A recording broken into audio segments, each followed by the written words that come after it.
দর্শক, আপনারা জানেন গতকাল বিকেলবেলা ডিবি ইস্কন নেতা চিন্ময় কৃষ্ণ ব্রহ্মচারীকে গ্রেপ্তার করে এবং পরবর্তীতে আজকে চট্টগ্রামের আদালতে তাকে তোলার কথা রয়েছে এবং সেই খোঁজখবর রাখছেন সহকর্মী রাজীব বড়ুয়া, যুক্ত হচ্ছেন আমাদের সঙ্গে। রাজীব, একটু বলবেন চিন্ময় কৃষ্ণ ব্রহ্মচারীকে আদালতে কখন তোলা হতে পারে এবং এখন পর্যন্ত আসলে কোনো মামলার সিদ্ধান্ত হয়েছে কিনা, কোনো মামলা দেয়া হয়েছে কিনা, রিমান্ড চাইতে পারে কিনা, পরিস্থিতি আমাকে একটু জানাবেন রাজীব।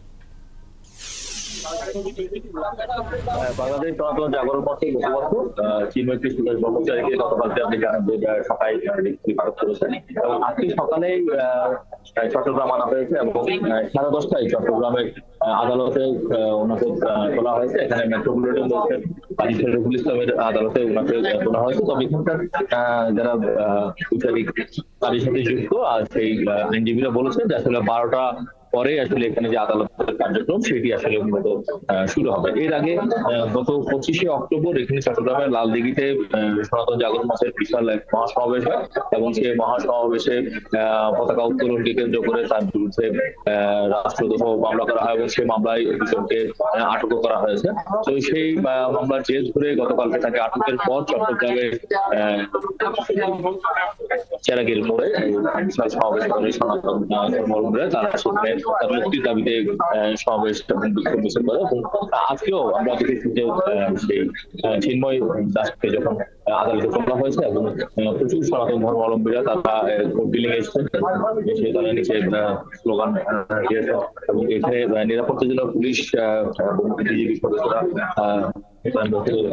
জন্য এবং প্রচুর পরিমাণে আইন শৃঙ্খলা বাহিনীর সদস্যরা আছে যাতে কোনো ধরনের তার মানে এখন আদালতে আনা হয়েছে কিন্তু আদালতে তোলা হবে 12টার পর, ব্যাপারটা এমন?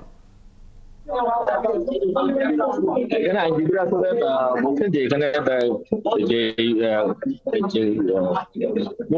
যে কাজ সেগুলো একটু সারতে আসলে তাদের সময় লাগছে, এই কারণে আসলে তারা সময় নিয়েছে এবং সেই কারণে তারা বলছে যে 12টার পরে আসলে যে আদালতের যে সেইটা আসলে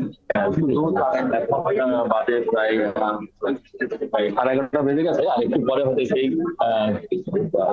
যে কাজ সেটি আসলে শুরু হবে। আমরা আসলে পরবর্তী জানবো আসলে তার যে রিমান্ডের আবেদন হয় কিনা, যেহেতু তার বিরুদ্ধে রাষ্ট্র মামলা আছে, তো ফলে